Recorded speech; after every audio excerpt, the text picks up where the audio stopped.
ও বান্দা কত কান্নাকাটি করবে আমার। পণ্যের কাপড় যখন খুলবেন তখনও কানবে, গোসল করাবেন কানবে, যখন কাফন পরাবেন তখনও কানবে, যখন জাহান জান্নাত কোথায় জানাজার নামাজের জন্য নিবেন তখনও কানবে, যখন আপনাকে চার বিয়ারি পালকি করে কবর গোরস্থানে নিকে দিয়ে যাবে তখনও কানবে, চিল্লায় চিল্লায় কানবে আমার আপনজনের। আরে কবরবাসী ওই মায়াতের কান্না যদি দুনিয়ার মানুষ বুঝতে পারত, এই দুনিয়ার মানুষগুলো হাট ফেল করে মারা যেত। ছেলে মেয়েরা দেখিয়া জড়ায় জড়ায় কানবে, আমার ছেলেরা রে আমার বিদায় করে দিস না, আমি তোদের বাবা ছিলাম, আমি তোর মা ছিলাম, আমি তোর ভাই ছিলাম, আমি তোর বন্ধু ছিলাম। ওই মায়ের করুণ কান্না পৃথিবীর কোনো মানুষ বুঝি না, কোনো মানুষ বলতে পারি না। গায়ের মধ্যে ডলা দিবে, ডাক দিয়ে বলবো আমার ভাই, ও আমার বাবা, ও আমার বোন, এই মাত্র আমার রুটা বাইর হয়ে গেছে রে, আমার গায়ে বড় যন্ত্রণা, আস্তে ডলা দে, কেউ বুঝি না। তোর ডুইলিয়া ময়লাগুলো পরিষ্কার করে দিলাম, কবরে শোয়া দিলাম। কবরে যখন শোয়া দিবে চিৎকার, তখন চিন্তা করে আপনজন আছে, যখন ডেকে মুসলমান, যখন বুকের পরে হাত দিয়া বিসমিল্লাহি ওয়া আলা বিল্লাতি রাসূলের বিল্লাতে যখন রেখে দিবে, তখনই বান্দা চিৎকার মেরে কাঁদবে, রব্বে কারীম রে, আজ বুঝি আমার কেউ নাই, আমার রাসূল বিনে কোনো বান্ধব নাই রে, আমার রাসূলের মিল্লাত ছাড়া কোনো গতি নাই। আমার যুবক বন্ধুরা রে, ওই কবরের ভিতরে থুয়া যখন লাভ মেরে উঠে আসবে, ওরে মিল্লাতে রাসূলুল্লাহ বলিয়া আমার রাসূলের মিল্লাতে রাসূলের দলভুক্ত করে দি যখনই আসবে, তখন কানবে, আরে সাদের ছেলে মেয়াদের সাদের বন্ধু বান্ধব, আরে দুনিয়ার স্বামী, দুনিয়ার স্বামী, দুনিয়ার স্ত্রীরা রে, আরে তোদের জন্য তোদের ময়ে পড়িয়া নবীজিকে চিনলাম না, তোদের ময়ে পড়িয়া দুনিয়া ইবাদত বন্দেগী করলাম না, এখন দেখি কেউ আমার না রে, এখন দেখি কিচ্ছু আমার না, কিচ্ছু আমার না। এই কবরে যেদিন শোয়া দিবে, ও যুবক, শোয়ানের সঙ্গে সঙ্গে কবরের ভিতরে একজন ফেরেশতা আসবে, তার নাম হলো নুমান ফেরেশতা। আমরা জানি কবরে শোয়ালে মুনকার নেকির আসবে না রে বাজান না, এই যে কেরামন কাতিবিন যিনি লিখে রাখছে, এই আমলটা নিয়ে কবরে হাজির হয়ে যাবে, নাম তার নুমান ফেরেশতা। সালাম দিবে, আসসালামু আলাইকুম আবু ইউসুফ সাহেব, ওঠো ওঠো ওঠো। হাতের ভিতরে দুই টুকরা কাপড় থাকবে, ওরে হাতের মধ্যে নিয়ে বলবে, এই নাও তুমি নাও। দেখবে বান্দা কত সুন্দর আমলনামাটা, ডাকবে বলবে, বান্দা তুমি লেখো। বলে, বান্দা আমি লেখবো কেমনে? মুসলমান যার যার আমলনামা তার তার লেখা লাগবে। আরে আমরা সেদিন, এখন তো দুনিয়ার মধ্যে টিপসই চলে রে, ওই কবরে কোনো টিপসই চলবে না, কবরে কোনো দান্দাবাজি চলবে না, কোনো চগলখড়ি চলবে না। আজকে যারা এই গোরস্থানে শুয়ে আছে, প্রত্যেকের আমলনামা যার যার আমলনামা তার তার লেখা লাগছে রে যুবক।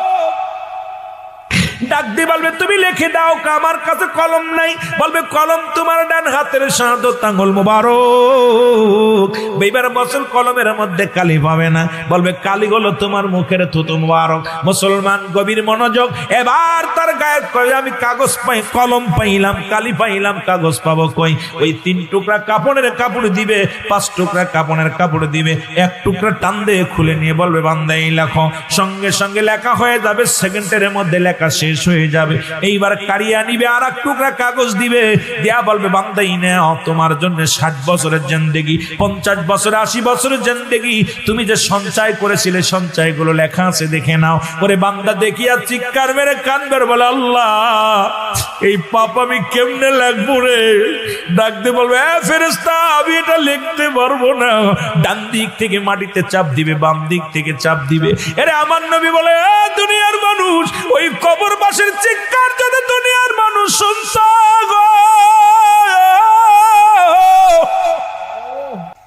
ওই কবরবাসীর চিৎকার যদি দুনিয়ার মানুষ শুনতো, এই দুনিয়ার মানুষগুলো হাটফেল করে মারা যেত। কারণ এই কবরের আযাব একমাত্র মানুষ এবং দানব বুঝতে পারে না, আর পৃথিবীর সব প্রাণী বুঝতে পারে। যদি বিশ্বাস না হয়, এই গোরস্থানে একটা গরু বানবেন, গরু বান্ধিয়া বসে, মুসলমান শোনো, আমি আপনাদের সোজা বুদ্ধি দিয়ে গেলাম, আপনার বাবা মার কবরের পাশে একটা গরু বা ছাগল বানবেন, বান্ধিয়া সুন্দর খাবার দিবেন, এই খাবার খাবে আর রশি সিরাসিরি করবেন, দর দর করে চোখ দিয়ে পানি ছেড়ে দিবে, টালুমালু তাকাইবে। কারণ কবরে আযাব সব প্রাণী বুঝতে পারে, একমাত্র মানুষ এবং দানব বুঝতে পারে না। ওই কবরে যারা শুয়ে আছে তোরা কতই না কষ্টে আছে রে। এই জায়গা সকালে আসবা জিয়ারত করবা, বিকেলে আসবা জিয়ারত করবা, এই বিশাল গোরস্থানের সামনে দাঁড়া রব্বে কারিমের দরবারে হাত উঠায় কানবা, আল্লাহ আমার গ্রামবাসী শুয়ে আছে, আমার মহল্লাবাসী শুয়ে আছে, আল্লাহ জানি না কার হাতের উসিলায় আল্লাহ মাফ করে দিবে কবরবাসীদের। এই জন্য আমরা সদা সর্বদা কবরবাসীদের জন্য দোয়া করার দরকার আছে কি না? বাবারে হারাইয়া রে যুবকটা কান্দে। আজকে কয়টা যুবক আব্বা মার জন্য কান্দো, বাবার জন্য চোখের পানি পড়ে না, মার জন্য চোখের পানি পড়ে না। বাবারে কতজন হারায়া ফেলেছে, এমন নিয়ামত হারায়া ফেলেছে। আল্লাহর ওলি শিবির রহমাতুল্লাহ কান্দার বলে, আল্লাহ তোমার কাছে দয়া ভিক্ষা চাই গো আল্লাহ, ওই বালকের বাবার কবরের সঙ্গে মদিনাওয়ালার যোগাযোগ করায়া দাও। আল্লাহর ওলির দোয়া কবুল হয়ে গেল। বালক চোখের পানি মুছে বলে, হুজুর আমার জীবনে আর কোনো টেনশন নাই, আর কোনো চিন্তা নাই। আল্লাহর ওলি আমি এইমাত্র দেখতে পাইলাম আমার আব্বার কবরের সঙ্গে মদিনাওয়ালা রোজার সঙ্গে যোগাযোগ হয়ে গেছে। জোরে জোরে বলেন মারহাবা। এই জন্য তিনটা জিনিস কাজে লাগে। নাম্বার 1 হলো নেকামল, নেককার সন্তান। আজকে এমন ছেলে রাখছেন ওয়াজ শুনবে বইয়া তাও ভালো লাগে না, কারণ আব্বা মার ওয়াজ করলে, কবর ওয়াজ করলে মজা লাগবে না। মজা লাগতো যদি আনন্দ দিতে পারতাম, যদি রং তামাশা করতে পারতাম। ওই যুবকগুলো উঠছে পড়া ভিড় জমাইতো ময়দানে, কারণ আজকে কবর ওয়াজ করলে ওদের অন্তর কানবে না, আব্বা মার কথা বললে ভালো লাগবে না। যদি প্রেমিকার কথা কইতাম মজা মেরে ওয়াজ শুনতো। আসলে মুসলমান শুনে নাও, তিনটা জিনিস কাজে লাগে ইন্তেকালের পরে। নাম্বার 1 হলো নেকামল, নাম্বার 2 হলো সদকায়ে জারিয়া, নাম্বার 3 হলো নেককার সন্তান। আজকে এমন সন্তান রেখে গেলাম, আপনারা আমার জন্য দোয়া করবে না। এই জন্য এখন দুনিয়ায় বেঁচে থাকতে যা আছে জমা জমি সব তুমি দান ধ্যান করে যাও, নিজে আমল করে যাও। এই কপাল পোড়া সন্তানদের চিন্তা করে যেও না, কারণ ওরা মোবাইল টেপবে না, তোমার জন্য দোয়া করবে। ওদের ফজরেও যাবে না, আসরেও যাবে না, মাগরিবেও যাবে না, হাত উঠাইবে না, কারণ এই সন্তানের জন্যই তুমি ও তাসের প্যান্ডেলে থাকবে, মদের প্যান্ডেলে থাকবে, জুয়ার প্যান্ডেলে থাকবে। ও মুসলমান, এই সন্তান হলো গুয়ে মাসি, ও ময়লার পরে পড়বে, মধুর পরে পড়বে। এর জন্য তুমি কঠিন আযাবের মধ্যে পড়ে যাওয়া। এই জন্য ছেলের চিন্তা করো না, মেয়ের চিন্তা করো না। সময় থাকতে ইবাদত বন্দেগী করো, আর যেটুকু পারো দান ধ্যান করে মরো। জোরে জোরে বলেন ঠিক কি না? পিত্ত কোনো মাকসুদ নাই, মাকসুদ হলো স্বয়ং আল্লাহ। মাহফিল কোনো মাকসুদ নয়, মাকসুদ হলো স্বয়ং আল্লাহ। এখানে আমি এমন কোন কথা বললে যা গ্রান্ট হবে না সেটা গ্রান্ট করা যাবে না, শরীয়তের বাইরে কোনো কথা বললে বোঝা যাবে না। আর এই জন্য মুসলমান, একটা কথা আমার হঠাৎ করে মনে পড়ে গেল, বুখারী শরীফের হাদিস, মুসলমান শুনে নাও, 2333 নম্বর হাদিস কানা। রাবি হলো মুসলমান আব্দুল্লাহ ইবনে উমর রাদিয়াল্লাহু তাআলা হতে বর্ণিত। রাসূল পাক সাল্লাল্লাহু আলাইহি সাল্লাম ইরশাদ করেছে, বন্ধু শোনো গো, ওই 3টা বন্ধু, বনি ইসরাইল 3টা বন্ধু একসাথে যাইতেছে রাস্তা দিয়ে। 3 বন্ধু, এখন আমরা বন্ধু বান্ধব ছাড়া চলতে পারি না, কারণ আপনারা বন্ধু বান্ধব 4-5 জন একসাথে চলেন। বনি ইসরাইলদের 3 বন্ধু, 3 জন যুবক রাস্তা দিয়ে রওনা হয়ে গেল। ইতিমধ্যে আকাশে তুমুল ঝড়, বজ্রপাত শুরু হয়ে গেল। এত জোরে জোরে বজ্রপাত পড়া শুরু হলো, কি বলেন, জোরে জোরে টাটা পড়ে না কি কয় এটারে, ডাক পড়ে, কেউ কয় ডাক মারে, কেউ কয় ঝিলিক মারে, কেউ কয় বজ্রপাত হয়। এত জোরে বজ্রপাত শুরু হয়ে গেল। ভয়ে বন্ধু বান্ধব পিছনে দেখে কোনো জায়গা নাই, যাওয়ার মতো কোনো পথ নাই, সামনে দেখে কোনো পথ নাই, পাশে কোনো বাড়ি নাই, কোথায় যাবে? 3 বন্ধু একটা পড়ে গেলেন রাস্তার মধ্যে যাইয়া। ও যুবক, দিলের কান্ডা লাগাইবার শোন, তোরা যুবক মানুষ, আজকে একটু কথাগুলো বলে যায়, যুবকদের জন্য ওয়াজটা করে যায়। 3 বন্ধু বসে বসে চিন্তা করে, আল্লাহ কোথায় যাব?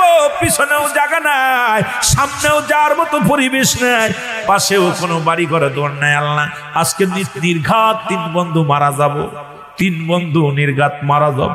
খুঁজতে খুঁজতে হঠাৎ করে দেখলেন বিশাল একটা গর্ত, মুসলমান বিশাল একটা গুহা দেখতে পাইলেন। গুহার মধ্যে প্রবেশ করলেন তিন বন্ধু। একদম বুখারীর তাজা ওয়াজ শোনো বাবা। হ্যাঁ আমার বন্ধুগণ, আমার গভীর মনোযোগ। তিন বন্ধু যখন গুহার মধ্যে প্রবেশ করলেন, হঠাৎ গুহার মধ্যে রব্বে কারিমের ইশারায় বিশাল একটা পাথর এসে গুহার মুখটা বন্ধ হয়ে গেল। জোরে জোরে চিল্লায় বলা যাবে না আল্লাহু আকবার। বিপদ দিল কে? উদ্ধার করবে কে? জোরে বলেন কে? যে হালাতেই থাকেন বলবেন আলহামদুলিল্লাহ। জোরে বলা যাবে না মারহাবা। এর জোরে বলা যাবে না মারহাবা। তিন বন্ধু কান্দে আর বলে, আল্লাহ যদি উপরে মরতাম তাহলেও তাব্বা মাঠের পাইতো, আমার লাশগুলো নিয়ে যেত। যদি উপরে মারা যেতাম প্রতিবেশী জানতো, গ্রামের মানুষ জানতো, লাশটা শিয়াল কুড়ে খাইতো না, তারা কুড়ায় নিয়ে যেত। এমন একটা যে একটা বললাম, পৃথিবীর কেউ জানবে না এই গর্তের মধ্যে আমরা মরে আসি। পৃথিবীর কেউ বুঝতেও পারবে না, কারণ গর্তের গুহাটা বন্ধ হয়ে গেছে। রব্বে কারীম,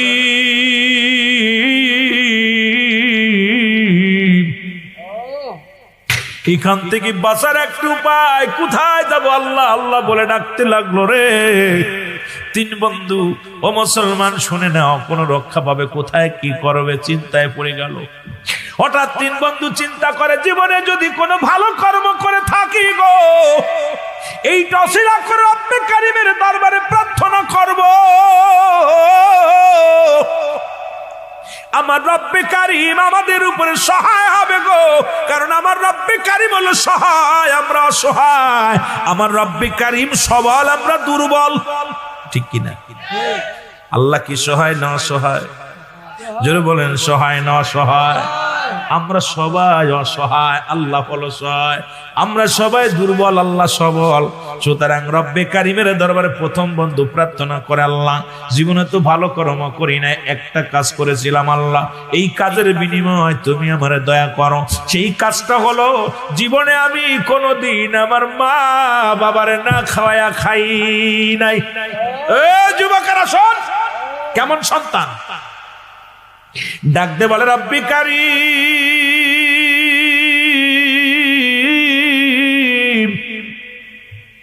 আমি আমার ছেলেরে কোনোদিন মারে না খাওয়াই নাই, আমার মেয়েরে কোনোদিন নিজে মা বাবারে না খাওয়ায় জীবনে কোনোদিন খাওয়াই নাই, বিবিরে কোনোদিন খাওয়াই নাই। যতক্ষণ পর্যন্ত আমার মা বাবারে খাওয়াইতাম না, ততক্ষণ পর্যন্ত আমি খাইতাম না রে আল্লাহ। আল্লাহ তুমি আরো সিলাই আমারে দয়া করো। একদিন একটা ঘটনা মনে পড়ে গেল। উনি বলতেছে, বাবা শুনে নাও, আল্লাহ একদিন আমার বকরি পালন করতাম, এই বকরির দুধ দহন করি, আগে মারে খাওয়াইতাম, তারপরে আমি খাইতাম, এরপরে আগে বাবারে খাওয়াইতাম, তারপরে আমার ছেলে মেয়েরে খাওয়াইতাম। আল্লাহ একদিন আয়া দেখি রে আমার মা বাবা ঘুমায়া গেছে। আল্লাহ আয়া দেখি আমার আব্বা মা ঘুমায়া গেছে, সারা রাত দুধের পেয়ালা নিয়ে দাঁড়ায় রইলাম। ছেলে বলে কারে? সৎ ছেলে কারে বলে? আপন ছেলে। এই রহমতের ভান্ডার ছেলের ভিতরে।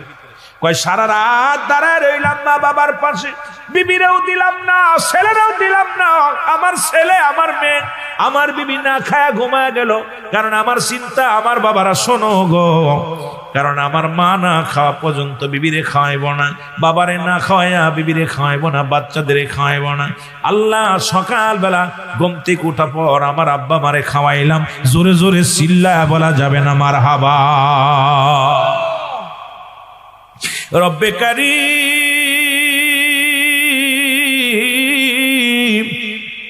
ও রব্বে কারীম, ওই মা বাবারে আল্লাহ যে খেদমত করেছি, ইহা যদি আমার ভালো কর্ম হয়, ইহা রসিলায় বুয়ার মুখটা থেকে আল্লাহ পাথরটা একটু সরাইয়া দাও। সঙ্গে সঙ্গে আল্লাহ রাব্বুল আলামিন কবুল করেছে, একটু পাথরটা সরে গেছে। জোরে জোরে বলা যাবে না সুবহানাল্লাহ। কেমন ছেলে, জীবনে মা বাবারে থুইয়া জীবনে নিজেও খায় নাই, ছেলে মেয়েরও খাওয়ায় না, আগে মা বাবারে খাওয়াইছি। আর আমরা কি করি? আব্বা মারে পিটাইতেছি ধীরে ধীরে। জোরে বলেন ঠিক কি না? আব্বা মারে ধরে ধরে পিটাইতেছি। আমার বন্ধুগণ, আমার গভীর মনোযোগ। দ্বিতীয় বন্ধু দোয়া করে, আল্লাহ জীবনে একটা ভালো কর্ম করেছিলাম, আমার এক স্বাস্থ্য বোন দেখতে শুনতে অনেক ভালো, তার প্রতি আমি আসক্ত হয়ে যাই। তাকে কুপ্রস্তাব দিছিলাম তাকে নষ্ট করার জন্য। সে আমাকে বলেছিল, রে ভাই, আমি তোমার জন্য মহারণা পরিশোধের দায়িত্ব আমি তোমারে দেই নাই, সুতরাং আমার সতীত্ব নষ্ট করতে দিব না। হঠাৎ আমার এই কুপ্রস্তাবে রাজি হলো না। আমিও তার প্রতি বড় আসক্ত ছিলাম, কিন্তু অনেক দিন হয়ে গেল, দুর্ভিক্ষ দেখা দিল, অবমাননা দেখা দিল।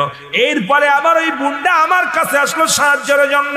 আমি বললাম, তোমার আমি সাহায্য করতে পারি, বিনিময় আমার সঙ্গে তোমার অন্যায় করতে হবে, আমার সঙ্গে তোমার জিনা করা লাগবে।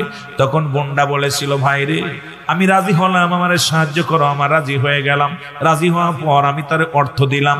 দেওয়ার পর যখন অন্যায় কাজে লিপ্ত হব, এমন সময় সব প্রস্তুতি কমপ্লিট, যখন আমি অন্যায় কাজে লিপ্ত হব, তখন আমার ওই বোনটা ডাকতে বলেছিল, ভাই রে, তুমি আমার মহারণার দাবি দেয়, আমার দায়িত্ব তোমাকে দিই নাই, আমার সতীত্ব নষ্ট করো না, কারণ তোমার মরা লাগবে, কবরে যা লাগবে। সঙ্গে সঙ্গে আমি লাভ দিয়ে উঠেছিলাম, আমি অন্যায় করি নাই রে আল্লাহ। আল্লাহ এত বড় সুযোগ পাইয়া আমার ওই বোন যখন বলেছিল তোমার মরা লাগবে, রব্বি কারীম,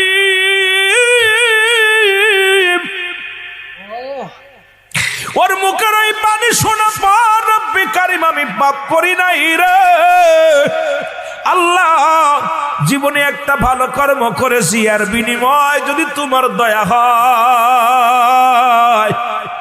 তাহলে আল্লাহ পাহাড়ের গুহা থেকে আল্লাহ ওই মুখ থেকে পাথরটা একটু সরায়া দাও। তৃতীয় বন্ধু দোয়া করে, রব্বি কারীম,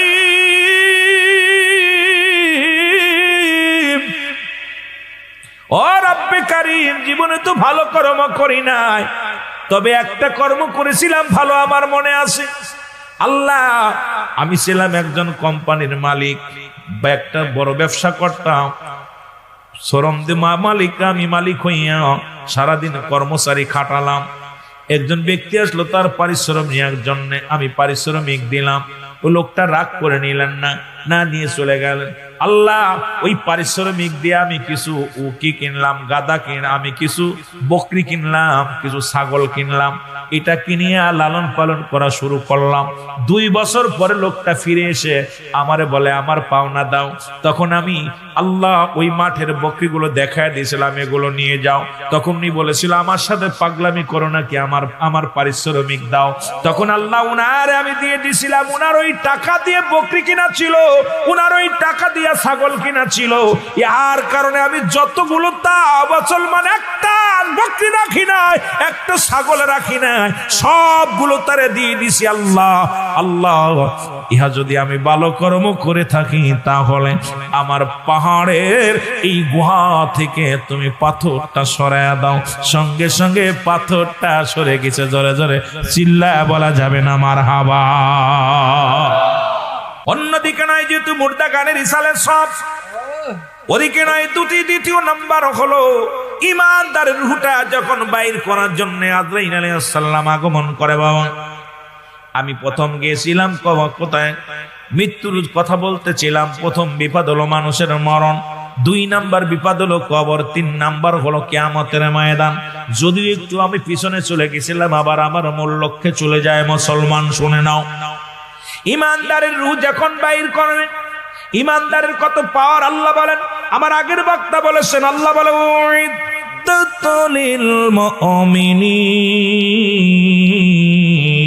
মুমিনদের জন্য প্রস্তুতি করে রাখছে 8টা জান্নাত। এই জান্নাতি মানুষের কত পাওয়ার, কত ক্ষমতা রব্বুল আলামিন যেটা জানায়া দিয়েছে, ভালো করে জেনে নাও। আমার বন্ধুগণ, আমার ইমানদারের কাছে যখন আজরাইল আসবে, সালাম দিবে, আসসালামু আলাইকুম এ আবু ইউসুফ। ইউসুফ সাহেব শোনেন, আমি আসছি। কয়, তুমি কে? বলে, আমি আজরাইল। মারহাবা বলেন না, আর একটু জোরে বলেন মারহাবা। কত পাওয়ার দেখেন, ইমানদারের মুমিনের কত পাওয়ার। আল্লাহ ওয়ালাদের কত পাওয়ার, জান্নাতি ওয়ালাদের কত পাওয়ার, আপনার কত পাওয়ার শুনে নেন। এখানে আজরাইল অনুমতি নিবে, সর্বপ্রথম অনুমতি সালাম দিবে, আসসালামু আলাইকুম আব্দুল ইউসুফ সাহেব। বলবো ওয়ালাইকুম আসসালাম, তুমি কে গো? বলে আমি আজরাইল। কেন আসছো? বলে আপনার রূহটা বাইর করার জন্য আসছি, দুনিয়ার মধ্যে রব্বে কারিম আমারে পাঠায়া দিছে, হুকুম হয়েছে আজকে সকাল 10টা আপনি ইন্তেকাল করবেন। আমি 10 মিনিট আগে আপনার সামনে হাজির হয়ে গেলাম, কারণ আর 10 মিনিট পরেই আপনার দুনিয়া থেকে বিদায়, ঘন্টা বেজে যাবে। ডাকতে বলবো আজরাইল রে, আগে বলো তুমি আমার ভিতরে কোথা দিয়ে ঢুকবা? কারণ ইমানদার রূহটা বাইর হয় গলা থেকে শুরু করে নাক দিয়া, কান দিয়া, নাক দিয়া, কান দিয়া, চোখ দিয়া, গলা দিয়া। মুসলমান মুখ দিয়া, মাথা দিয়া, কয়টা জায়গা প্রবেশ করে। আর বেঈমানদের বেশিরভাগ রূহ বাইর হয় পিছনের রাস্তা দিয়া, পায়খানা প্রস্রাবের রাস্তা দিয়ে টান্দে বাইর করে নিয়ে যায় মুসলমান। সব চাইতে কঠিন মৃত্যু হলো মুনাফিকদের জন্য, সব চাইতে কঠিন মৃত্যু হলো মুসলমান জাহান্নামীদের জন্য। কারণ রব্বে কারিম এই দুনিয়ার মধ্যে যা কিছু বানাইলো, আসমান বানাইছে আল্লাহ যেমনি, তোমার এমনি বানাই নাই। জমিন যেমনি বানাইছে এমনি তোমারে বানাই নাই। কুল কায়নাত যেমনি বানাইছে এমনি তোমারে বানাই নাই। আল্লাহ কয় বান্দারে আমি তোরে বানাইলাম আমার কুদরতি হাত মুবারক দিয়া। সুতরাং রব্বে কারিম আপনাকে আমাকে অনেক ভালোবাসে, জোরে বলেন মারহাবা। এ মুসলমান, এই জন্য দেখবেন ইমানদার সে থাকে গুটি গুটি চোখে কত মৃদু মৃদু হাসি। ইমানদারের যখন মৃত্যু হয় দেখবেন মুখের ভিতরে লাবণ্য একটা হাসি থাকে, মুখের ভিতরে মুসলমান চকিতন্য হয়, চেয়ে চেয়ে দেখতেছে, কান মনে হয় খারাপ হয়ে রয়েছে, নাক যেন নিঃশ্বাস নিতেছে। মুসলমান শোনো গো, তার সিহারের ভিতরে নূর চমকায়, কারণ ইমানদারের পর বড় ইমানদারের ক্ষমতা। আর মুনাফিক যখন মৃত্যুবরণ করে, মুনাফিকের চেহারা পরিবর্তন হয়ে যায়, নাক কান গলা সবকিছু পরিবর্তন হয়ে যায়। ইমানদার মুমিনের মৃত্যু হয় কারণ আজরাইল আলাইহিস সালাম সালাম দিয়ে ডাক দিয়ে বলে আসসালামু আলাইকুম ইউসুফ সাহেব, আমি এসে গেছি, তোমার রূহটা বাইর করবো। বলে কোথায় দিয়ে ঢুকবা আজরাইল? বলে আমি তোমার হাত দিয়ে ঢুকতে চাই। আজরাইল বলে না না, তোমার হাত দিয়ে ঢুকতে দিব না, কারণ এই হাত দিয়ে আমি আল্লাহর পথে ধ্যান করেছি। আজকে মুসলমান শুনে নাও, আমি দ্বীনের পথে অপচয় করেছি। আমার হাত দিয়ে কোনোদিন জুয়ার প্যান্ডেলের টাকা দিই নাই, মদের প্যান্ডেলের টাকা দিই নাই। আমার এই হাত দিয়ে কোনোদিন তাসের প্যান্ডেলে যাই নাই, কোনোদিন জুয়া খেলি নাই। আমার এই হাত দিয়ে কোনোদিন পতিতালায় টাকা দিই নাই, কোন নিশার ধরদায় টাকা দিই নাই। আমার এই হাত দিয়ে দান করেছি রে, এই হাত দিয়ে সত্যার আহ্বান করেছি। আমার এই হাত দিয়ে তোমার ঢুকতে দিব না। আজরাইল দাঁড়ায় যাবে, কয় পার কাছে চলে যাবে, পা বলবে আজরাইল দাঁড়াও, এই পা দিয়ে তোমার ঢুকতে দিব না, কারণ এই পা দিয়ে আমি যখন মসজিদে আজান দিত মুয়াজ্জিন সাহেব দৌড়ায়া ছুটে যেতাম আজান নামাজের জন্য। আমার স্বামীর সংসার করতাম রে, দৌড়ায়া আজান পড়ে নামাজে দৌড়ায়া যেত। আমার এই পা দিয়ে আমি আল্লাহর ওই আল্লাহর দিনের জন্য আলেম ওলামা ডাকছে, মাহফিলে হেঁটে হেঁটে গিয়েছি। আমার এই পা দিয়ে কোনোদিন সিনেমার হলের দিকে যাই নাই, আমি কোনোদিন মদের প্যান্ডেলের দিকে যাই নাই, কোনো বন্ধু বান্ধব নিয়ে, কোনো নারী নিয়ে ওই স্টার প্যান্ডেলে যাই নাই, কারণ আমার এই পা দিয়ে সত্যের দিকে গিয়েছি। আমার এই পা দিয়ে তোমার ঢুকতে দিব না। পা থেকে অপমানিত আজরাইল চলে আসবে মুখের কাছে, মুখ বলবে আজরাইল দাঁড়াও, আজরাইল দাঁড়াও, আজরাইল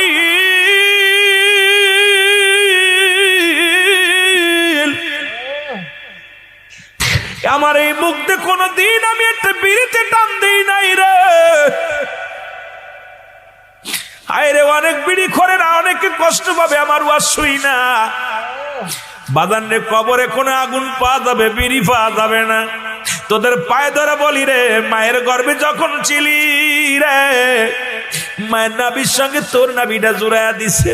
আল্লাহ রাব্বুল আলামিন তোর মুখের মধ্যে কুপানি নামাজল কুরক্ত দেয় না, কারণ এই মুখ দিয়ে রব্বে কারিমকে ডাকবি, নবীর দুরূদ পড়বি, কোরআন পড়বি। এই জন্য আমার রব্বুল আলামিন মুখের মধ্যে তোরে কিছু দেয় নাই, না পাক পানি খাওয়ান নাই। আর দুনিয়ায় আইসা মদের মধ্যে টান মারো, বিড়ির মধ্যে টান মারো, গাজার মধ্যে টান মারো রে যুবক। যুবক তোদের পায়ে ধরে বলে যায়, মুখটারে পবিত্র রাখ, মুখটারে পবিত্র রাখ।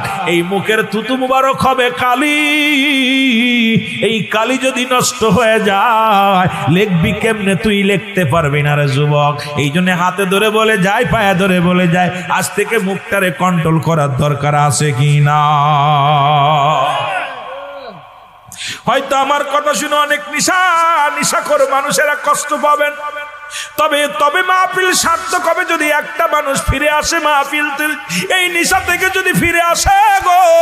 রাসূল তো নিজেই বলছে উম্মতিরা শোনো, দুইটা জিনিস যে ব্যক্তি আমার কাছে জামিনদার হয়ে যাবে রে, আমি নবী তার হাত ধরে জান্নাতে নিয়ে যাব। তার মধ্যে একটা হলো দু গালের মধ্যে বস্তু, একটা হলো জিহ্বা, আর একটা হলো দু পায়ের মধ্যে বস্তু হলো মুসলমান পুরুষলিঙ্গ স্ত্রীলিঙ্গ পুরুষলিঙ্গ। এটা একমাত্র স্বামী স্ত্রী ব্যতীত অপচয় করবে না। পৃথিবী কোনো বেগানা নারীর কাছে যাবে না, কোনো বেগানা পুরুষের কাছে যাবে না। এই জন্য 5টা গুণ দেখিয়া 5টা গুণের গুণান্বিত নারী ছাড়া বিয়ে করা যাবে না। আমার যুবক বন্ধুরা শুনে নাও, শুনে নাও, আজকে যারা বিয়ে করো না তাদের জন্য একটা বোনাস ওয়াজ দিয়ে যাব, শুনে নাও।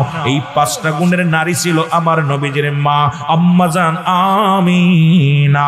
আমিনার মার নাম ছিল মুসলমান, শুনে নাও বাররা। আমিনার বাবার নাম ছিল আব্দুল ওহাব জরি। পৃথিবীর মধ্যে মুসলমান জগৎ বিখ্যাত মা আমার নবীর মা, যার ভিতরে 5টা গুণে গুণান্বিত ছিল। সুলাইমান পয়গম্বর অনেক খোঁজাখুঁজি করেছিল, পৃথিবীর মধ্যে 4টা গুণের নারী পেয়েছিল, 5টা গুণের গুণান্বিত পাই না। আমি আজকে আপনাদেরকে বইলা দেবো বাবারা আমার, এই 7 পাহাড়িয়ার জমিনের মধ্যে মুসলমান 5টা গুণের গুণান্বিত নারী ছাড়া বিয়ে করা যাবে না। জীবনেও শান্তি পাবি না, জীবনেও সুখী হবি না, জীবনেও সংসারে সুখ আসবে না, জীবনেও সংসারের ভিতরে শান্তি আসবে না, জীবনে মারামারি হট্টগোল লেগেই থাকবে।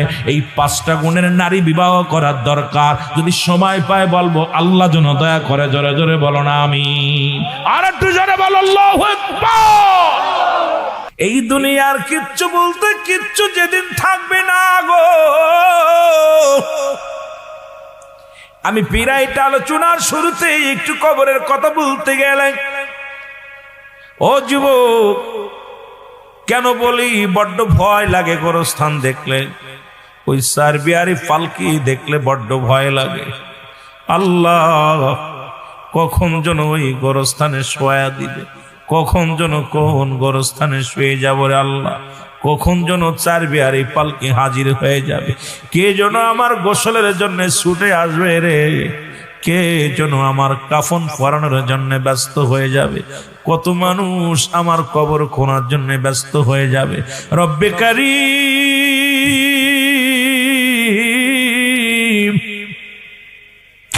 এই দুনিয়ার মায় পুরিয়া, দুনিয়ার মহব্বতে পুরিয়া কত অন্যায় করলাম গো, কতই না জুলুম করলাম, কতই না ব্যভিচার করলাম।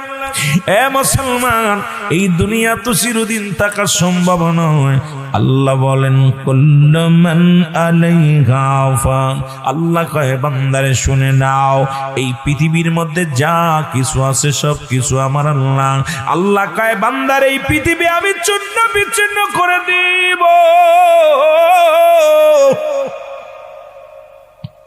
এই পৃথিবীর মধ্যে যা কিছু আছে চূর্ণ বিচ্ছিন্ন করে দিবে আমার আল্লাহ। এই জমিনের মধ্যে কতই না জমা জমি নিয়ে হাঙ্গামা করলা, কত না অন্যের জমি ফাঁকি দিলা, গোরস্থানের মধ্যে একমাত্র হবে তোমার ঠিকানা। শুনে নাও বান্দা শোনো, আল্লাহ কয় বান্দার এই জমিনটা আমি রাখবো না, জমিনের মধ্যে যত মাটি আছে সব মাটিগুলো পোড়ায় আমি তামা বানায়া দিব। কুল্লু মান আলাইহা ফান, সব শেষ করে দিবে কে? জোরে বলেন কে? আমরা আস্তে আস্তে আলোচনার মধ্যে যে আল্লাহ বলে বান্দা এই জমিনের মধ্যে যত মাটি আছে সব পুরা তামা বানায়া দিব গো। এই জমিনের মধ্যে যত পানি আছে সব পানিগুলো পুড়ে ছাই হয়ে যাবে। এর কত না বড় বড় কোম্পানি হচ্ছে আপনাদের এলাকায়, কত টাকার বাহাদুরি, কত রং বেরঙের বিল্ডিং এর বাহাদুরি। রব্বে কারিম ডাক দেখায় বান্দা ভালো করে হন, এই জমিনের যা কিছু আছে সব কিছু আমি আল্লাহ শূন্য বিচ্ছিন্ন করে দিব। জমিনের মাটিগুলো পুরায়া তামা বানায়া দিব, জমিনের পানিগুলো পুরায়া আমি আল্লাহ ছাই বানায়া দিব। যেদিন কিচ্ছু বলতে কিচ্ছু থাকবে না, সেদিন থাকবে আমার আল্লাহ, গোলামি করব কার? এ আমার যুবক বাবারা, ছেলে ডাকতে বলে আব্বু, ও আমার আব্বু গো। সব মুসল্লি বাইর হয়ে যায়, আপনি মসজিদের মধ্যে বয়া বয়া কান্দেন, আমার আব্বা যান সব মুসল্লি বাইর হয়ে গেল, আপনি কেন বাইর হন না? বাবা ডাক দিয়ে কয়, কলিজার টুকরা সন্তান রে, কত মানুষ মদিনায় যায়, কত মানুষ রাসূলুল্লাহর রওজা জিয়ারত করতে যায়, মানুষ হজ করতে গেলে মাসুমের মাসুমায়া যায়, আমি গরিব মানুষ, দিন মজুরি মানুষ, এই মদিনায় যাব, বিমান ভাড়া নাই, টিকিট কাটবো কেমনে, টিকিটের টাকা নাই, আমি যাই নামাজে বসে আফসোস করি, আল্লাহ কবে মদিনায় যাব, কবে রাসূলুল্লাহর রওজা জিয়ারত করব। ছেলে ডাক দেখায়, বাবা প্রতিদিন আপনি কান্দেন মনের পাগল, মনের দুঃখ নিয়ে, মদিনা আলার পাগল হয়ে কান্দেন, বাবা বাইরে আসেন। সন্তান কান্দার বলে, আব্বা যান আপনি আর কাঁদবেন না, ফিরে আসেন ভিতরে, বাইরে আসেন। এ মুসলমান, কিছুদিন পরে আব্বা যান মারা যায়। কেমন ছেলে, গভীর মনোযোগ। বাবা মারা গেলেন, ছেলে বড় হলো, কিছুদিন কয়েক বছর পরে মদিনা রওজা জিয়ারত করতে গেছে। সব মানুষ রাসূলুল্লাহর রওজার চারিদিকে লাব্বাইক ইয়া রাসূলুল্লাহ, লাব্বাইক ইয়া হাবিবাল্লাহ বলে চিৎকার মারে। আর ওই সন্তান চোখের পানি ছেড়ে কান্দে, আব্বা যান। সন্তান চোখের পানি ছেড়ে কান্দে, রব্বে কারীম, আর যদি আমার আব্বা বেঁচে থাকতো, নবীজির রওজা তওয়াফ করত, রাসূলুল্লাহ রওজা তওয়াফ করত। আজকে বাবার রঙের কত মানুষ দেখা যায়, বাবার নামের সঙ্গে কত মানুষের মিল আছে। আজকে দুনিয়ার মধ্যে আমার আব্বা নাই। বালক কান্দে, পাশে বসেছিল আল্লাহর ওলি শিবির রহমাতুল্লাহ, উনি ডাকতে বলে, যুবক রে, আজ 2টা দিন দেখি তুমি তওয়াফ করো। সব মুসল্লিরা কান্দে, লাব্বাইক ইয়া রাসূলুল্লাহ, আল্লাহুম্মা জিন্নি মিনান নার, আল্লাহুম্মা জিন্নি মিনান নার, লাব্বাইক ইয়া রাসূলুল্লাহ, লাব্বাইক ইয়া হাবিবাল্লাহ। কিন্তু যুবক রে, তুমি কান্দো, আব্বা আব্বা বলে কান্দো। বলে, হুজুর আমি কেন কাঁদছি, আমি আপনারে কেমনে বোঝাইব? আরে আজকে আমার আব্বার কথা মনে পড়ে যায় হুজুর গো।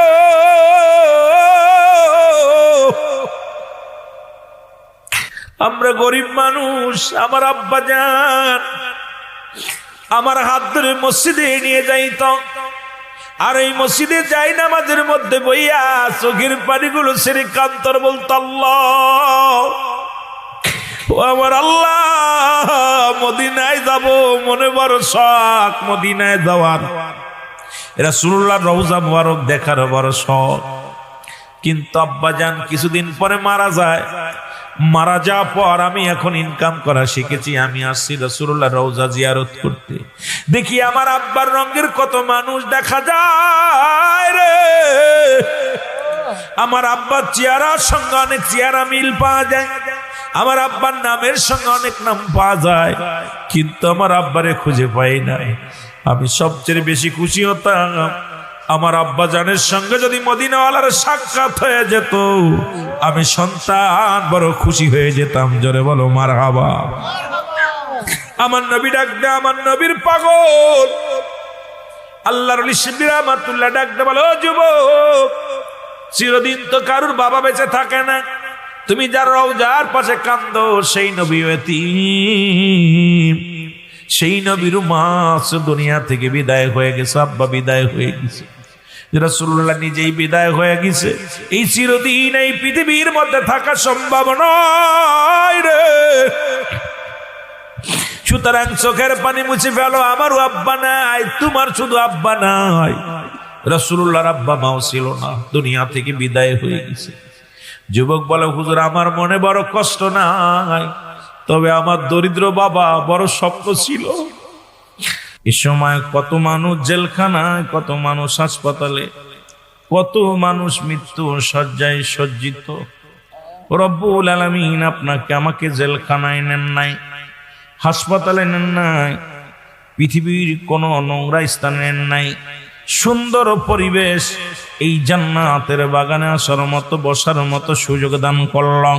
উচ্চ কণ্ঠে আওয়াজ দিয়ে চিল্লায় বলেন আলহামদুলিল্লাহ। ইকোডার একটু কমাই দেন, ইকোডার একটু কমাই দেন, বাড়ি খাচ্ছে বেশি। যে কথা বলতেছিলাম, গভীর মনোযোগ যুবক। পৃথিবীর মধ্যে আসার একটা সিরিয়াল আছে, যার কোনো সিরিয়াল নাই। দেখা যায় বাবা জিন্দা, সন্তান দুনিয়ার মধ্যে নাই। সন্তান জিন্দা, বাবা দুনিয়ার মধ্যে নাই। দাদা জিন্দা, নাতি দুনিয়ার মধ্যে নাই। আজকের নিউজ বাবা অত আশা করে মক্কা মদিনা জিয়ারতের উদ্দেশ্যে রওনা হয়ে গেছিল মুসলমান জিদ্দা থেকে। মদিনা শরীফ জিয়ারত করতে ফ্যামিলির 18 জন ব্যক্তি একত্রিত হইয়া রাসূলুল্লাহ রওজা জিয়ারত করার জন্য গিয়েছিলেন। সড়ক দুর্ঘটনায় 3 পুরুষ দুনিয়া থেকে বিদায় হয়ে গেছে। এই 18 জনের একজনও বেঁচে নাই। তার মানে মালাকুল মউত মদিনায় যে হাজির হয়ে গেছে। জোরে বলেন ঠিক কিনা? সবচেয়ে কষ্ট লাগলো আজকে একটা নিউজ দেখা পর, 18 জন একটা ফ্যামিলির, দাদা বাবা নাতি পুতি স্ত্রী সবগুলো গেছে একসাথে রাসূলুল্লাহ রওজা জিয়ারত করতে। তারা গেছে আপনার উমরা করতে। আমার বন্ধুরা, আমার ওনাদের গাড়ির সঙ্গে আরেকটা গাড়ির সংঘর্ষে সঙ্গে সঙ্গে আগুন ধরে যায়। দুনিয়ার মা ছেড়ে চলে গেলেন, কারণ মালাকুল মউত রব্বি কারীম যেখানে পাঠায়া দিবে সেখানেই চির বিদায় হয়ে যাবে। দেখা যায় বাবা, কত মানুষ ঘুমের ঘরে মারা যায়, কত মানুষ খানা খাইতে যে মারা যায়, কত মানুষ এই দুনিয়ার মধ্যে। ও যুবক, বাজারে গেছে মরা লাশ ফিরে আসছে। কত ভাই বিদেশ থেকে কফিনে লাশ আসছে। ঢাকার শহর এয়ারপোর্টে প্রতিনিয়ত 2-10টা করে লাশ বিদেশ থেকে কফিনি করে আসা হয়ে গেছে মুসলমান। তার মানে রব্বুল আলামিন ওই বিদেশের মাটিতে মৃত্যু লেখে রাখছিল। সন্তানের কত কষ্ট করে টাকা পয়সা খরচ করে বিদেশে পাঠাইল রোজগার করার জন্য। মালাকুল মউত সেখানেও হাজির হয়ে গেছে। আমার আপনার চিন্তা হয়, এইটা চিন্তা হওয়ার দরকার আছে রে মুসলমান। যে কোনো মুহূর্তে আমি আপনি বিদায় লইয়া চলে যেতে পারি গো।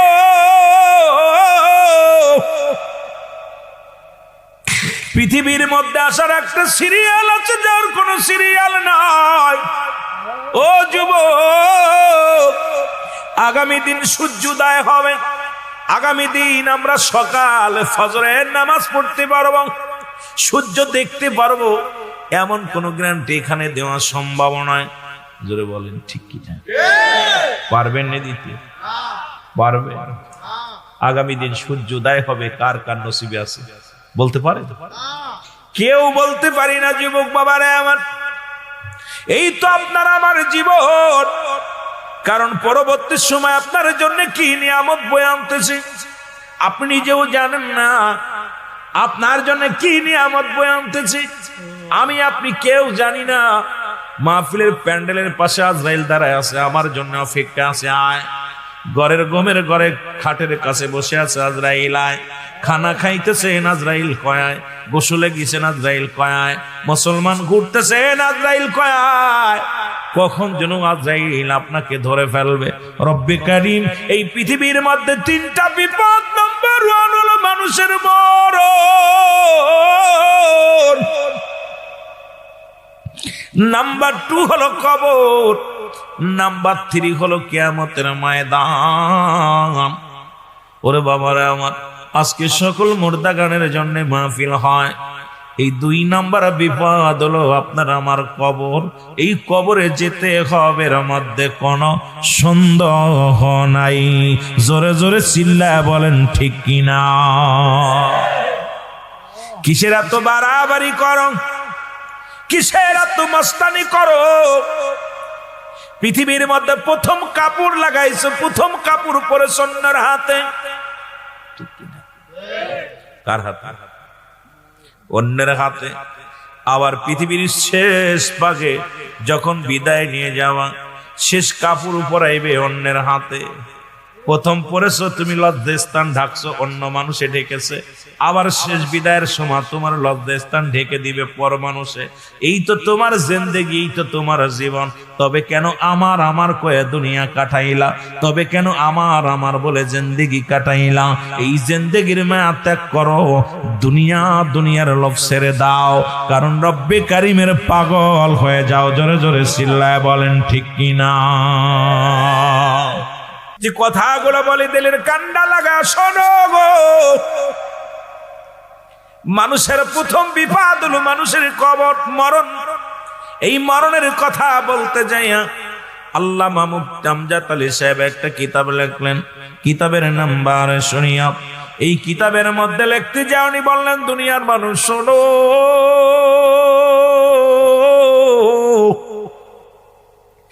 মানুষ যখন মারা যায় সাধারণ মৃত্যুবরণ করে, 70টা তাজা উটের গায়ের চামড়া জবাই না করিয়া উল্টো দিকে টান মারিয়া লবণের মরিচ লাগায় দিলে যতটুক যন্ত্রণা হয়, এর চাইতে 70 গুণ যন্ত্রণা হলো একটা সাধারণ মৃত্যু। এখন আমরা যারা মরণকালে পায়খানা করে দিই রে, আমরা যারা মরণের সময় প্রস্রাব করে দিই, আমরা যারা মরণের সময়, ও যুবক, কত মানুষ মরণের সময় চোখ দুটি বড় বড় হয়ে যায়, কত মানুষের মরণের সময় জিহ্বা বাইর হয়ে যায়, তাদের মরণটা কত কঠিন হয়। এই মরণের পেয়ালা পান করতে হবে। আজ পর্যন্ত কত রোগের ওষুধ পাইলাম গো, পৃথিবীর মধ্যে কত রোগের ওষুধ বাইর হলো, কত ডাক্তার কত ইঞ্জিনিয়ার দুনিয়ার মধ্যে আগমন করলো। আদম নবী থেকে শুরু করে আজ পর্যন্ত কোন ডাক্তার কবিরাজ বাইর হলো না। পৃথিবীর মধ্যে মরণ ঠেকানোর মতো এমন কোন কবিরাজ আসে নাই, মরণ ঠেকানোর মতো এমন কোন দার্শনিক আসে নাই, মরণ ঠেকানোর জন্য এমন কোন ডাক্তার আসে নাই, মরণ ঠেকানোর জন্য এমন কোন ওষুধ বাইর হয় নাই। তার মানে মরণের পেয়ালা পান করতে হবে, এর মধ্যে কোন সন্দেহ নাই। চোখের পানি মুছে ফেলো। বলো হুজুর চোখের পানি কেমনে মুছবো? কারণ আব্বার কথা মনে পড়ে যায়। আমার রাসূল তো বলছে, দুনিয়ার যুবকেরা শোনো, তোমাদের পিতা মাতা তোমরা কি কবুল হজের সওয়াব পাইতে চাও? রাসূল বললেন, সাহাবীরা বলে হুজুর কে বানা চায়? বলে তোমাদের বাড়িতে যাদের পিতা মাতা জিন্দা আছে, বাড়িতে সালাম দিবা, আসসালামু আলাইকুম মা, আসসালামু আলাইকুম বাবা, তোমার আমলনামায় একটা কবুল হজের সওয়াব লেখা হয়ে যাবে। জোরে বলেন বারাকাতুহু। আর একটু জোরে বলেন। বাড়ি যে বলবেন, যাদের আব্বা নাই মা নাই, তাদের নাই কষ্ট হচ্ছে, তারা না আসতে বলবেন। যাদের আছে আজকে কয়জন সালাম দিছেন আব্বা মারে? বন্ধুরে সালাম দেন, প্রেমিকারে সালাম দেন। 1000 বার প্রেমিকার লাগে কথা কয়, আসসালামু আলাইকুম কেমন আছো? বন্ধুরে কয় আসসালামু আলাইকুম কেমন আছো? কিন্তু ঘরের মধ্যে জান্নাত আছে, মা আছে, বাবা আছে। বাড়ি যে কদিন সালাম দিয়েছেন, আসসালামু আলাইকুম আম্মু, আসসালামু আলাইকুম আব্বু, কারণ সালাম দেওয়ার সঙ্গে সঙ্গে তোমার আমলনামায় কবুল হজের সব লেখা হইল। আর আসতে কোন বুঝায় গেছে, সালাম দেন না আব্বা মারা দেন।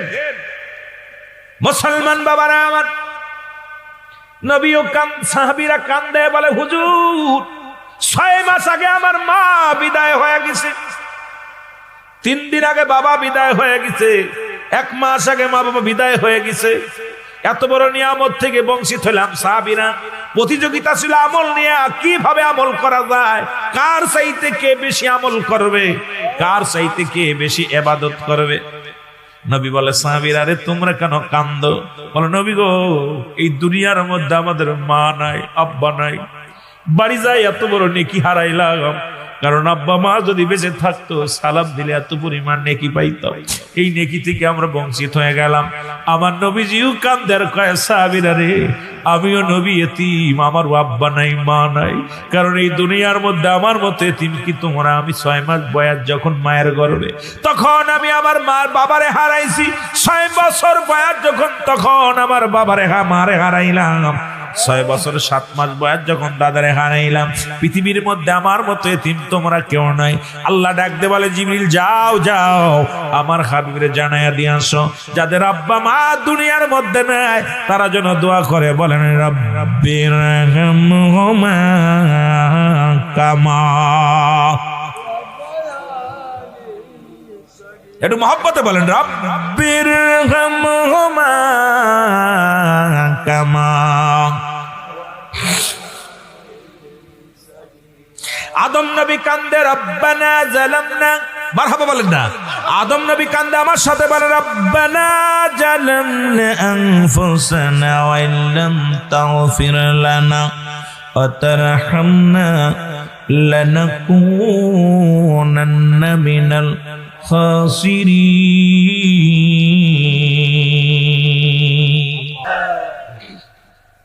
ডান দিক থেকে চাপ দিবে, বাম পাশ ডান পাশের হাড্ডি গুলো বাম দিকে চলে যাবে, বাম দিক থেকে চাপ দিবে, ডান দিকের বাম দিকে হাফ ডান দিক উপর থেকে চাপ দিবে, এক একটা গর্জন মারবে, মুঠো হাজার হাজার মন মাটি নিচে চলে আবার উত্তোলন করবে। এক একটা লেখা পড়ার সম্পূর্ণ যখন কমপ্লিট, তখন নোমান ফেরেশতা বলবে, গুড বাই, বিদায় বান্দা, 80 বছরের জিন্দেগি তুমি গুনাহ মাফ করতে পারো নাই। তখন আপনার এই 2টা আমল নামা লটকায় রাখবে এরম গলার ভিতরে। ভালোটা ভালো আমল হইলে বেশি হইলে উপরে থাকবে, নেক আমল বেশি হইলে উপরে থাকবে, বদ আমল বেশি হইলে উপরে থাকবে, যেটা বেশি থাকবে সেটা উপরে। তখন ফেরেশতা মুনকার নেকির কবরে আইব, আয়া দেখবে বান্দার হাল হালাত দেখবো। কেউ কয় 3টা পড়াশোনা করবো, কেউ কয় 1টা করবো। আয়া তোর আমল নামাটা দেখবো, দেই কাকা, আহারে আহারে বান্দা করছস কি। তখন বান্দার আমল নামা দেখে জান্নাতের দরজা খুলে দিবে, আর জাহান্নামের দরজা খুলে দিবে। যারা জাহান্নামী, কবরে কোনো সকাল আর বিকেল নাই, কবরে কোনো রাত আর দিন নাই, সকাল আর সন্ধ্যা নাই। কবর হলো মৃত্যুর পর থেকে শুরু করে কিয়ামত পর্যন্ত জগৎ হলো কবরের জগৎ। কেউ আছে শান্তির মধ্যে, কেউ আছে অশান্তির মধ্যে। এই জন্য সদা সর্বদাই যখনই আসবেন দোয়া করবেন। সবাই রাজি আছেন? জোরে বলেন, রাজি আছেন? এই যে যার আমল নামা তার লেখা লাগবে, যার আল্লাহ অনেক ভালো উদ্যোগ নিছেন। একটা হেফজখানা মাদ্রাসা এখানে হইলে আরো ভালো হবে, সারা রাত সারা দিন কোরআন তেলাওয়াত হবে। আরে ভাই তোমরা কি দিলা, ওরা একটু দিবে। এই মাদ্রাসাটা করার দরকার আছে কিনা? এই জোরে বলেন, আছে কিনা? এই মাদ্রাসাটা করার পক্ষে আছেন কে? একটু হাত তুলেন দি।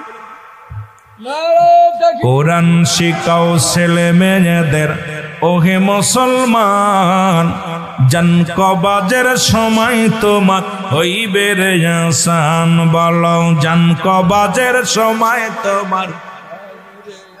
একটি ছেলে আলেম হলে পড়বে কোরআন, মরণ কালে তোমার থেকে সরে যাবে ইবলিস ও শয়তান। কোরআন শিখাও ছেলে মেয়েদের, ওহে মুসলমান, জান কবাজের সময় তোমার। সুতরাং এখানে বিশাল গোরস্থান মাদ্রাসা সবচেয়ে, এটা আমিও আপনাদের প্রয়োজন হলে আমি সার্বিক সহযোগিতা করবো ইনশাল্লাহ। আমার কাছে আমিও মাদ্রাসার জন্য সহযোগিতা করব। যখন মাদ্রাসার কাজ শুরু হয় আমাকে ফোন দিবেন, আমি ইনশাল্লাহ আপনাদের মাদ্রাসায় শরীক হব। কারণ আমি তো নিজেই কয়েকটা মাদ্রাসা আছে, তারপরেই মাদ্রাসা হবে, গোরস্থানবাসী কবরে শুয়া শুনবে। আমিও চাই আমার বিশাল মাদ্রাসা, মা আমিনা সিদ্দিকিয়া মডেল মাদ্রাসা, বাংলাদেশের নামকরা মাদ্রাসা, যেটা আমি আমার নিজের অর্থায়নে করেছি, আপনাদের টাকা দিয়া, আপনাদের এই মাহফিলের টাকা নিয়ে তিলে তিলে বিশাল মাদ্রাসা, 40 শতক জমি খালি মাদ্রাসাটা, এরপরে প্রায় 15 শতক জমি একটা খেলার মাঠ, এরপরে 63 লম্বা বিশাল বিল্ডিং, শুধু আপনার এই ওয়াজ করা টাকা, এই ওয়াজ করে নিয়ে এই এতিম সন্তানদের লালন পালন করি। জীবনে স্বপ্ন ছিল যে আমিও তো বক্তা মানুষ, আমারও আল্লাহ ছাড়বে না, সেদিন বক্তারে মেরে তক্তা বানাইবো, আমারও কিছু দরকার আছে সঞ্চয় করার। এই একটা আশা করে বিশাল মাদ্রাসা করেছি, যেখানে ইফজখানা, নুরানি শাখা, মক্তবখানা, কিতাবখানা। যে মাদ্রাসায় আপনাদের কোনো সন্তান থাকলে দিবেন, মাগুরাতে মা আমিনা সিদ্দিকিয়া মডেল মাদ্রাসা, আল্লাহ কবুল করুক। এই মাদ্রাসায় আপনাদের এখানে একটা মাদ্রাসা হোক, এই মাদ্রাসায় সকাল বিকেল কোরআন তেলাওয়াত হবে, এই কোরআন তেলাওয়াত কবরবাসী শুনবে। সুতরাং এলাকা বিশাল গোরস্থান, আমি অনেক খুশি হয়েছি, অনেক বড় গোরস্থান। আরে ভাই 100 করে টাকা দিলে বিশাল মাদ্রাসা হবে, আপনাদের সন্তানগুলো কোরআন তেলাওয়াত করবে, নেকি বয়া বয়া শুয়া ওরা পাইব। জোরে বলেন সুবহানাল্লাহ। একটা হরফ পড়লে 10টা নেকি, কয়টা নেকি? 10টা নেকি। যারা শুনবো এদের হলো 20-30টা নেকি। যারা একজন আপনার 1000, একজন যে পড়বে তার 1000 সওয়াব, যে শুনবে তার 2000 সওয়াব। আরো বেশি। যারা কবরে শুইতেছে ওদেরও নেকি হবে, যারা শুনবেন তাদেরও নেকি, যারা সহযোগিতা করবেন তাদেরও নেকি। সুতরাং এই মাদ্রাসা নেকির দরকার আছে কিনা? আমরা সবাই নবীজিকে একটু সালাম জানাই। নবী সালাম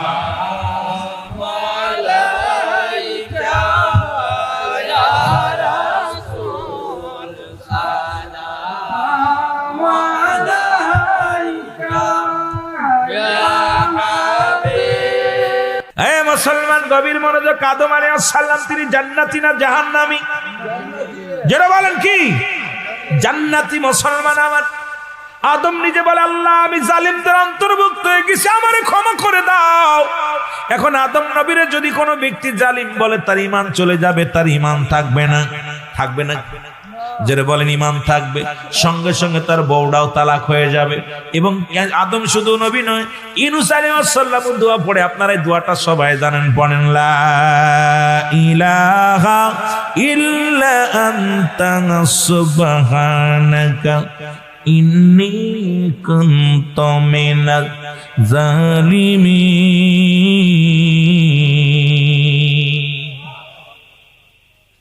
ইউনূস আলাইহিস সালাম বলে আল্লাহ আমি জালিমদের অন্তর্ভুক্ত হয়ে গেছি, আমারে ক্ষমা করে দাও।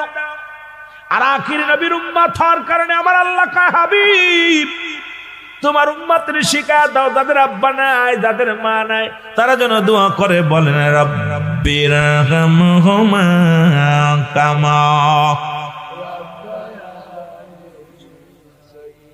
ওরে আজ না হয় কাল তুমি যাইবা কবরে, যাবার পরে দেখবে চেয়ে গো, তুমি যাবার বেলায় দেখবে চেয়ে গো, তোমার সবই রইল।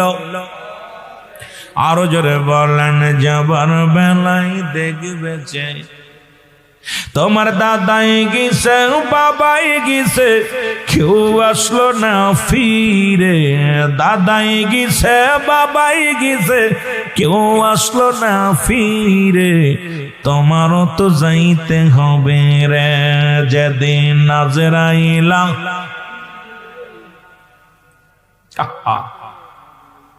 কোন ওজোর চলবে না, কোন ওজোর চলবে, যেটা ঘুরে আসি বাজার থেকে, একটু ঘুরে আসি, সময় দিবে।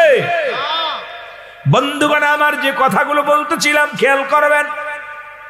যে কথাগুলো বলি দিলের কান্ডা লাগা শোনে না। ডাকতে বলবে ও আজরাইল। আজরাইল বলবে আমি আপনার চোখ দিয়ে যাবো, চোখ দিয়ে প্রবেশ করবো। চোখ বলবে আজরাইল দাঁড়াও, আমার এই চোখ দিয়ে কোনোদিন সিনেমা দেখি না, এই চোখ দিয়ে কোনোদিন বেগানা নারী দেখি নাই, আমার এই চোখ দিয়ে আমি তো আল্লাহর ওলিদের দেখেছি, এই চোখ দিয়ে কুরআনুল কারীম চেয়ে দেখেছি রে, এই চোখ দিয়ে আমি আল্লাহ আল্লাহদের দেখেছি, আমার স্বামীর ভালো নজর করে দেখেছি, আমার স্ত্রীকে ভালো নজরে দেখেছি, আমার চোখ দিয়ে আমার আব্বা মায়ের দিকে নমনীয় ভাবে তাকায়া দেখেছি, এই চোখ দিয়ে দেখে আমি মসজিদে গিয়েছি, চোখ দিয়ে দেখি মাহফিলে গেছি, এই চোখ দিয়ে কোনোদিন আমি অন্য কিছু দেখি নাই রে। আজরাইল দাঁড়াও, চোখ দিয়ে ঢুকতে দিব না, চলে যাবে মাথার কাছে, মাথা বলবে আজরাইল দাঁড়াও, এই মাথা দিয়ে আমি সেজদা করেছি একমাত্র রব্বে কারিমের, পৃথিবীর বুক অন্য কারো সেজদা করি নাই, একমাত্র আমার রব্বে কারিমের সেজদা করেছি, সুতরাং আমার এই মাথা দিয়ে তোমার ঢুকতে দিতে পারি না। সব জায়গা থেকে ফিরে আজরাইল দাঁড়ায় আছে। আল্লাহ আজরাইল রব্বে কারীম জানকে কবাস করছে, আল্লাহ তোমারই বান্দা যে পাওয়ার, যে ধমক দিতেছে, আমার সম্ভব না ভিতরে প্রবেশ করা, কারণ আমার দ্বারাই সম্ভব না জানটা কবাস করা, আমি কি জোর করে নিব? আল্লাহকে খবরদার, খবরদার, তুমি জান্নাতে যাও, জান্নাতে চলে যাও, জান্নাতে যা, জান্নাত 8টা জান্নাত 7টা জাহান্নামের বিবরণটা আমার বান্দারে ভালো করে দাও, আবু ইউসুফ রে দিয়ে দাও, আহা মুসলমান সেলিম সাহেব রে দিয়ে দাও।